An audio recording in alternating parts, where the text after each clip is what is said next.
So in other words, you had all the right materials, right. You had all the right machines. The fuels are even the same. Drag racers use liquid hydrogen, liquid oxygen, methane, nitro.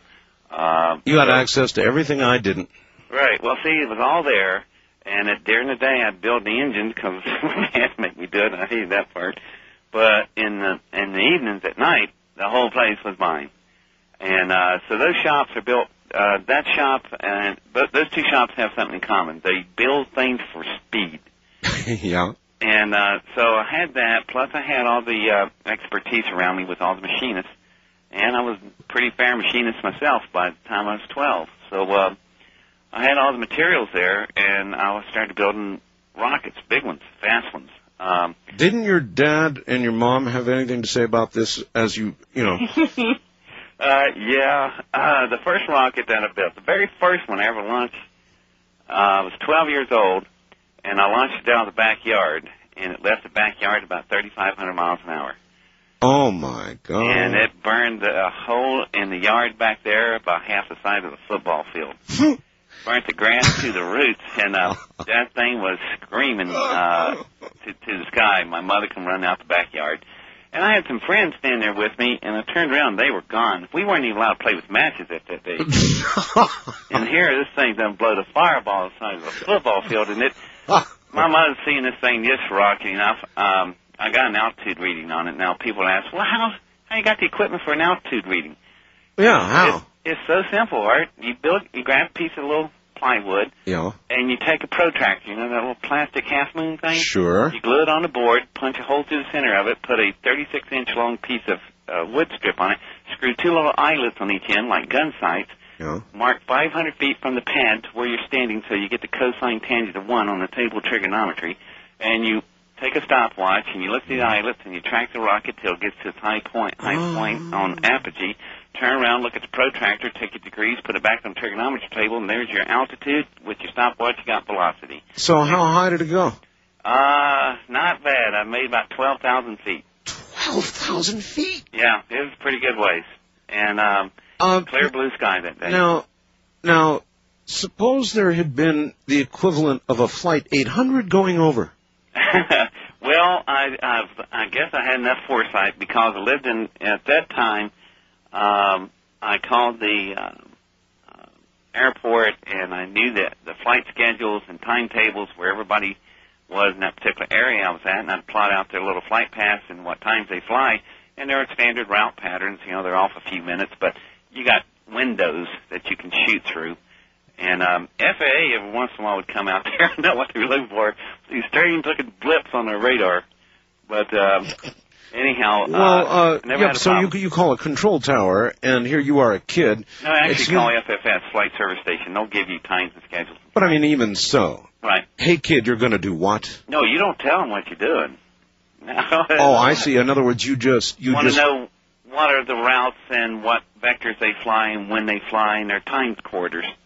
And that's free information. They'll give it to you. Well, sure. And so I just plot it out on a map, take out the compass, and put it on the, the two little legged compass thing, not the magnetic compass, but the architectural drawing compass. Put it on a map, and you get your plots on your map where you're at. You can tell exactly where everybody is at what time. And you just time yourself and shoot, and it comes back down. It only takes a couple of minutes to get it up and get it back down. Well, actually, I would think 12,000 feet would be more than a couple of minutes. Well, not really, because, see, after you shoot it out there, the parachute's not going to come out for it. You're going to have the delay charge. So it's a ballistic coming back. You know, and the free-falling formula object, that thing's moving over 180 miles an hour back. Actually, it picks up even faster speed than that, being ballistic. No, it gets back quick, but then you use your delay charge, count out your seconds, and watch your formula for free-falling objects. Well, now, there's another problem. What did it come down on? Well, I was in a big cow field, huge cow field, miles of it.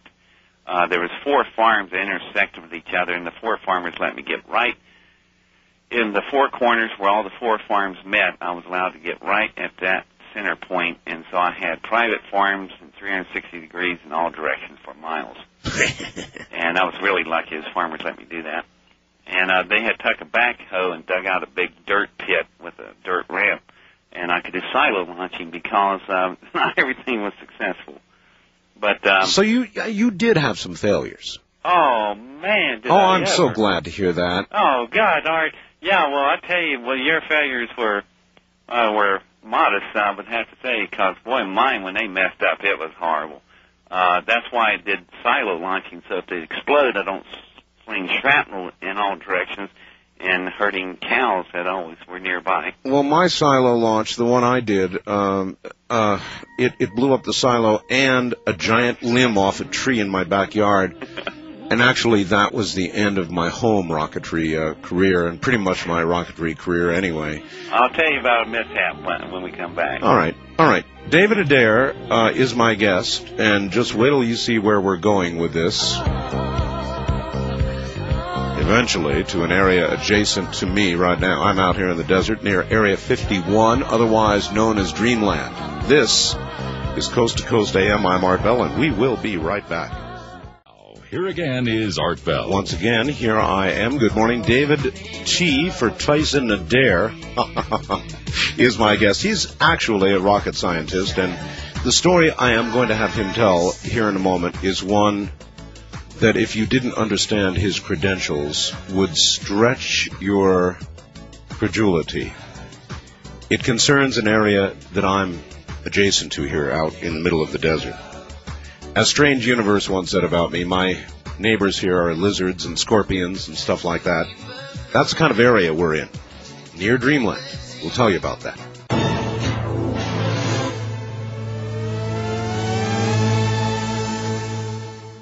Well, all right, back now to David Tyson Adair. David, you were going to thrill me with one of your great failures. Yeah, it was pretty bad. What happened was, while I was out in this huge farm area with these cow fields, these cows would come up, and while I'd be working in the bottom of this big dugout area, the cows would all line up and look down in the hole at me, and it's like working in a surgery room with all these doctors looking over at you. So they see me. They were smart too, because if I'd walk out of there, they'd all turn around and walk back a good ways, knowing that something's going to fly out of there. Something bad is going to happen, yeah. Right. If I run out of there, they all turn and run. So they knew whether to walk or run, depending on what's going on. So they got used to me, and they got used to rockets roaring out of there, and they did make a lot of noise. But this one day, I was having a really difficult time. This was a two-stage liquid fuel rocket. And anytime you start dealing with multi-stage and cryogenic rocket engines, it is a difficult and complex thing to do. Mm. So I've got a two-stage rocket, and the first stage ignited, and it's coming out of the silo just fine. It gets up even with the event horizon, the opening of the event horizon, yes. And then the second stage ignites, blowing the first stage back down to the pit, which explodes. All this within fractions of a second. The fireball bounces off the floor, comes back up, hits the second stage, and turns it on its side, completely horizontal with the ground. Now this rocket is skipping across the ground, heading toward this big herd of cattle. And I'm standing there going, oh, I kind of like these cows, And I thought, oh, God, this quickest prayer I ever made, please help me, And this thing did about 2 skips and then jumped and nosed into the ground about 100 yards away from the herd. Well, the engine is wide open, and it's just vibrations too much, an internal failure, and it explodes. Blows a fireball about the size of a school bus. Roars up in front of these cows, and I can see the cows' faces. They got eyes as big as saucers. They're not used to this.